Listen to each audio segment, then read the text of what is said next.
En Chile, 1 de cada 5 personas declara haber estado expuesta al menos a una conducta ofensiva en su trabajo. Es que los espacios laborales todavía tienen tantos desafíos, tantos pendientes. Voy a incluir porque creo que uno a veces ni siquiera se da cuenta de los errores que comete. Para poder garantizar entornos más seguros y más saludables, es que queremos profundizar en cómo se debería ver el futuro del trabajo, qué medidas son necesarias para poder avanzar en esta materia, qué rol cumplen los líderes de las organizaciones, y queremos hablar con el doctor en psicología organizacional Ståle Einmansen, quien va a estar en Chile en el contexto del Seminario Internacional de Liderazgo y Salud Mental en Trabajadores de Hospitales Públicos que organiza la Facultad de Psicología de la Universidad Diego Portales. Muchas gracias por estar con nosotros, Ståle. Es un placer, estoy feliz de estar aquí. Nos interesa mucho tu trabajo porque no sé si hay una diferencia cultural entre los países, pero tal vez Chile es uno en que algunas actitudes tóxicas en el trabajo están muy normalizadas. ¿Es esto común en el resto del mundo? Creo que en cierta medida es típico en la mayoría de las culturas, pero también creo que en mayor o menor medida, y creo que los países han seguido caminos diferentes en términos de desarrollo. Así que creo que si nos remontamos 30, 35, 40 años atrás en mi país, también lo teníamos. Todavía queda un poco, pero ya no tanto, diría yo. Así que varía según el lugar del mundo. Por lo tanto, en cierto modo, es algo que tiene que ver con la falta de civilización. Sí, pero también estamos aquí en términos de la naturaleza humana básica. La mayoría de las especies tienen peleas dentro del grupo. La mayoría de las especies luchan por sobrevivir, etc. Por lo tanto, también tiene que ver con nuestra naturaleza básica. Así que siempre estará ahí, y siempre está en todos los países del mundo. Nunca he visto un país donde no sea así.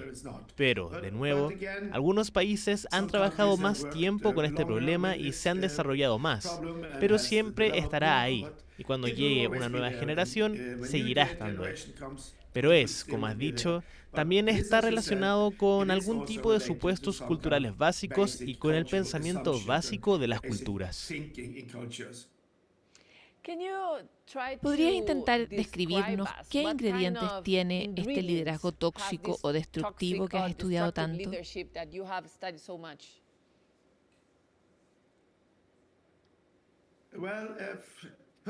En primer lugar, como dijiste, en cierto sentido está arraigado a nuestra cultura, en cómo vemos el liderazgo. En mi país, vemos el liderazgo más como algo de servicio. Y lo más importante es que está relacionado con que los líderes sirvan a los empleados y sean amables y simpáticos, etc. Eso también supone un problema, porque hace que no sean tan propensos a manejar los conflictos. Se evitarían los conflictos y eso supondría un problema. Por lo tanto, está relacionado con la cultura general y también con la organización del trabajo, con cómo vemos el liderazgo y, sobre todo, con la presión a la que están sometidos los líderes.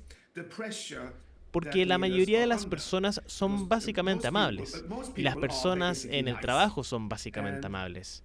Pero, por supuesto, cuando estamos frustrados, cuando estamos irritados, cuando estamos en conflicto, cuando estamos bajo mucha presión, entonces, sobre todo, la mayoría de nosotros empezamos a comportarnos peor. Por lo tanto, la situación laboral, la presión a la que están sometidos los líderes, también forma parte de esto. Y luego, por supuesto, quizá haya algunos rasgos de personalidad en los líderes que lo hacen más o menos propensos a la agresividad. Y, por supuesto, los empleados también pueden influir. Pueden ser más o menos difíciles de manejar, más o menos competentes, etc. Por lo tanto, este problema tiene orígenes diferentes, tanto en el entorno organizativo inmediato, la situación laboral de los líderes, la cultura general, como en la relación con los subordinados, etc.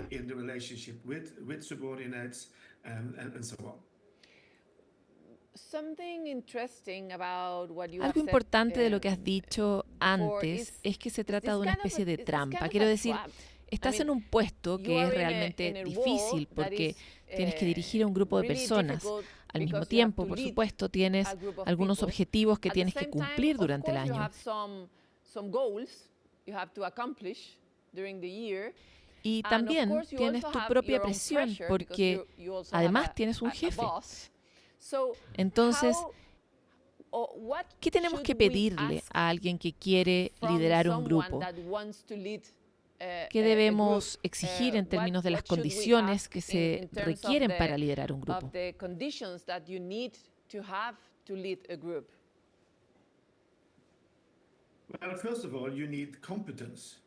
En primer lugar, se necesita competencia. Por lo tanto, se necesita formación y se necesitan las competencias adecuadas. Para ello, es necesario contar con las herramientas adecuadas. Por lo tanto, la formación en liderazgo o en gestión es una parte importante de ello. Por supuesto, también se necesita una disposición personal, una personalidad. Se necesita inteligencia. Se necesitan todos esos recursos personales, por supuesto. Y luego, se necesita estar en un entorno social, en una cultura, en una organización en la que se fomente un liderazgo positivo y constructivo, y en la que la organización reaccione cuando hayan comportamientos destructivos y lo haga de manera justa. Y por el lado de los trabajadores, se deben tener los recursos para cumplir con las exigencias. Por lo tanto, debe existir un equilibrio entre las exigencias y los recursos que tenemos. Entonces, la mayoría de las personas se comportarán de manera justa entre sí, siempre y cuando no se encuentren en una cultura que promueva el comportamiento negativo, que promueva la agresividad y que menosprecie y degrade a los subordinados.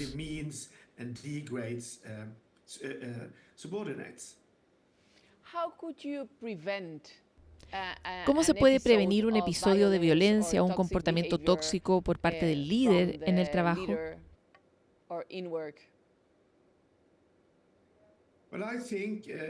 Una de las cosas que hago con los líderes es enseñarles a reconocer situaciones que suponen un riesgo para ellos. Por ejemplo, ¿cuáles son los desencadenantes? Quizá podría ser cuando tú mismo estás bajo una presión muy alta. Podría ser cuando te encuentras con subordinados que no están dispuestos a hacer lo que les pides. Podría ser en situaciones en las que tienes más o menos conflictos interpersonales con tus propios subordinados. Podrían ser diferentes cosas, pero los líderes necesitan identificar sus propias situaciones de riesgo. Así que eso es lo primero. Lo segundo que deben aprender es, ¿qué hago para reconocer cuando me he comportado mal? ¿Cuándo he sido destructivo? Y tercero, los factores de riesgo, reconocer cuándo ocurre y a partir de ahí, ¿cómo puedo arreglarlo? ¿Cómo puedo restablecer la relación? ¿Cómo puedo disculparme? ¿Cómo puedo evitar que esto se convierta en una situación más estable y negativa? Pero en términos de la organización se trata, por supuesto, de contratar y seleccionar a las personas con las mejores calificaciones. Y también de tener líderes en situaciones en las que cuenten con suficientes recursos, suficiente competencia, cómo hacerlo. Y luego construir una cultura más amplia de respeto, una cultura que promueva la dignidad y el respeto entre los trabajadores. Y una organización que tenga una cultura que priorice la salud y el bienestar de sus empleados. Ahora bien, en psicología organizacional tenemos un término para esto, un concepto. Lo llamamos clima de seguridad psicosocial. Y el clima de seguridad psicosocial Es un clima organizacional en el que la organización promueve la salud y el bienestar de sus empleados. Se preocupan por ello. Cuentan con los sistemas necesarios y difunden en la organización los valores que reflejan esto. Esto es importante para nosotros como empleadores, como organización. Stole, in Chile we have a huge Stole, en Chile tenemos un gran problema en cuanto al entorno de la seguridad en el trabajo. Hemos tenido casos muy famosos y reconocidos, casos públicos, que han terminado con alguien que sufre acoso en un suicidio, por ejemplo. Es un daño terrible, es muy fuerte, sobre todo cuando es en tu espacio de trabajo. Entonces, ¿cómo se sanan esos espacios luego de ser afectados por episodios terribles de violencia o de acoso como el que te describo?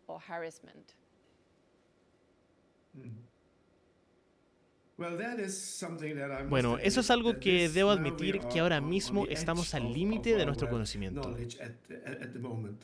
especialmente en lo que respecta a cómo sanar grupos de trabajo y organizaciones enteras. Pero creo que una cosa importante es reconocer que han sucedido cosas malas. Hay que reconocer el daño causado a las personas y decir claramente que esto ha sucedido y que lo sentimos mucho. Por lo tanto, es importante reconocer el daño que se ha causado. Quizá esa sea la primera parte. La siguiente parte es, por supuesto, empezar a pensar. De acuerdo, lo sentimos mucho. Esto no debería haber sucedido nunca. Entonces, ¿cómo podemos evitar que vuelva a suceder?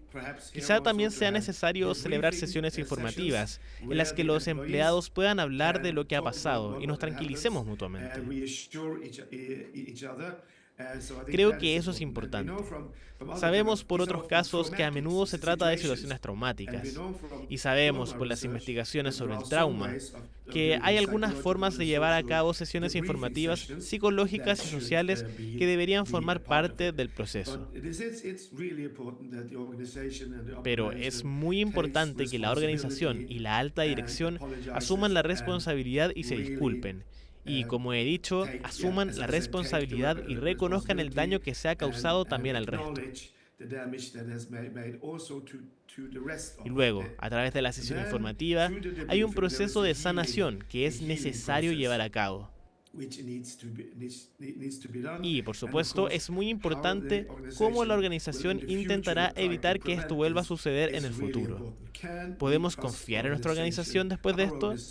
¿Y qué hacen las organizaciones para prevenir estas situaciones? De modo que podamos confiar en ellas, tanto como para prevenirlas o como para gestionarlas.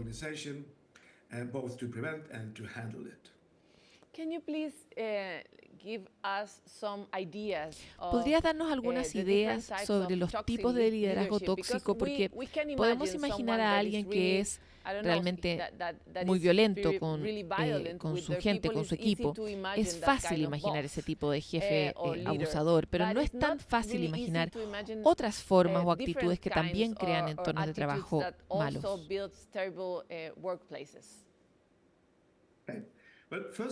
En primer lugar, podemos pensar que los directivos pueden ser destructivos en dos sentidos.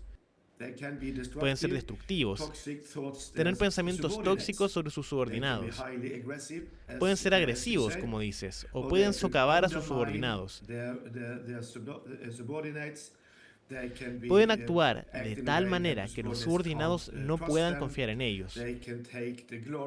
Pueden atribuirse la gloria del trabajo de los subordinados. Pueden criticar a los subordinados de manera muy injusta, siempre encontrando defectos en ellos. Pero también pueden ser destructivos para la organización en términos de la corrupción, por supuesto, una variante extrema de esto. Así que aquí es donde se socavan o sabotean las visiones y valores fundamentales de la organización. Eso también ocurre. Y, por supuesto, eso crea problemas a los subordinados, cuando los directivos no trabajan en consonancia con los mejores intereses de la organización. Luego, la tercera forma de ser destructivo es siendo pasivo. Así que, sin hacer nada, el problema no es lo que se hace. El problema es todo lo que no se hace. Por ejemplo, no resuelves conflictos. No intervienes cuando hay tensión entre tus subordinados. No intervienes cuando algún subordinado empieza a tener problemas de salud. Y, por supuesto, otra forma de ser pasivo es aceptar el mal comportamiento de los demás. Así que cuando tienes subordinados o gerentes por debajo tuyo en la organización que se comportan mal, no haces nada. Haces la vista gorda. Por lo tanto, la destructividad también consiste en no detener la destructividad de otras personas. Por lo tanto, se podría decir que se trata de una destructividad indirecta. Y esto es realmente importante para quienes ocupan puestos de alta dirección. Por supuesto, deben comportarse adecuadamente, pero también deben intervenir cuando hay directivos por debajo de ellos que son destructivos o también subordinados. Por supuesto, también puede darse una combinación de ambos casos, en la que se es destructivo tanto hacia los empleados como hacia la organización. A menudo a eso lo llamamos liderazgo descarrilado.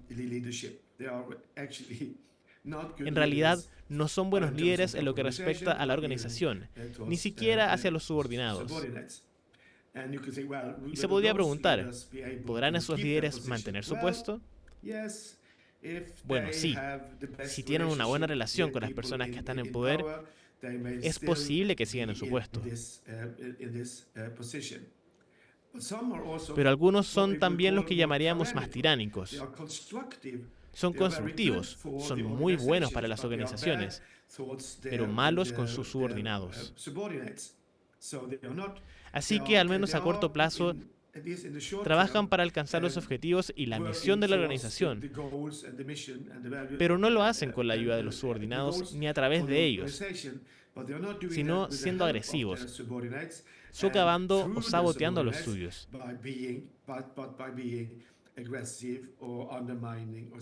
Así que hay muchas formas en las que se puede manifestar el liderazgo destructivo, el liderazgo tóxico.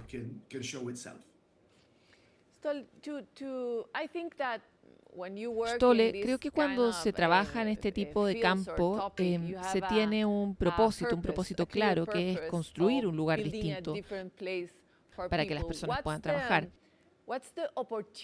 ¿Cuál es la oportunidad que ves tú hoy para las organizaciones de enfrentar este tipo de desafíos?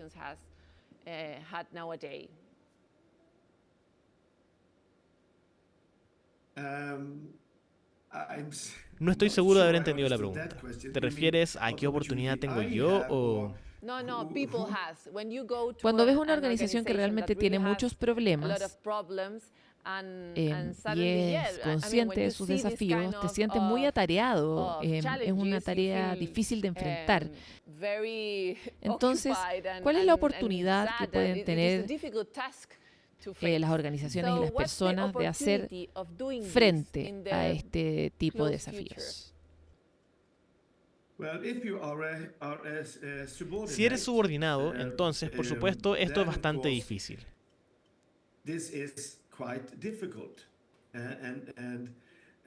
Y ahí es donde necesitas, si observas esto, ya sea como observador o como víctima, esta es una situación realmente difícil cuando eres un subordinado.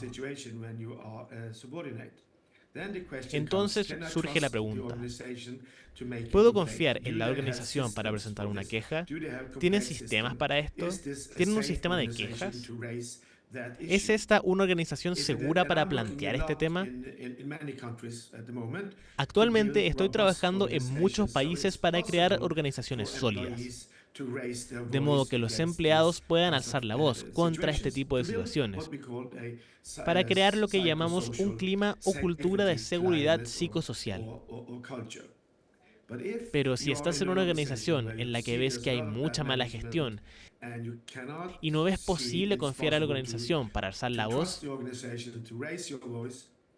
me temo que mi mejor consejo es que no te puedes quedar ahí mucho tiempo.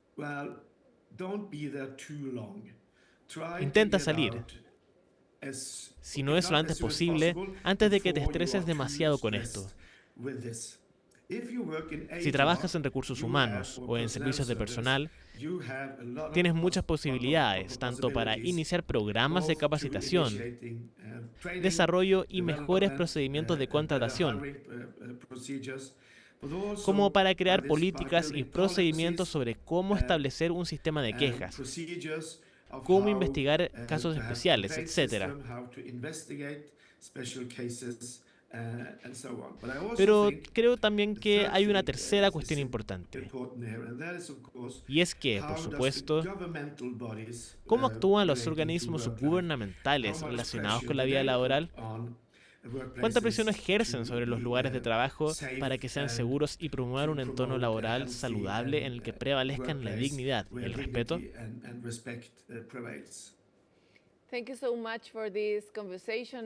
Muchas gracias por esta conversación. Esperamos tenerte aquí en Chile y que siembres tus semillas en nuestros entornos laborales.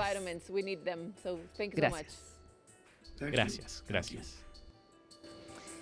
Nosotros nos vamos en este tema que es tan importante para todos en Chile. La verdad, las organizaciones que realmente tienen políticas de cuidado de los trabajadores y de formación de líderes sistemáticas no son muchas, porque a veces la dificultad de empresas más pequeñas, de emprendimientos, de enfrentar este tipo de tareas es enorme.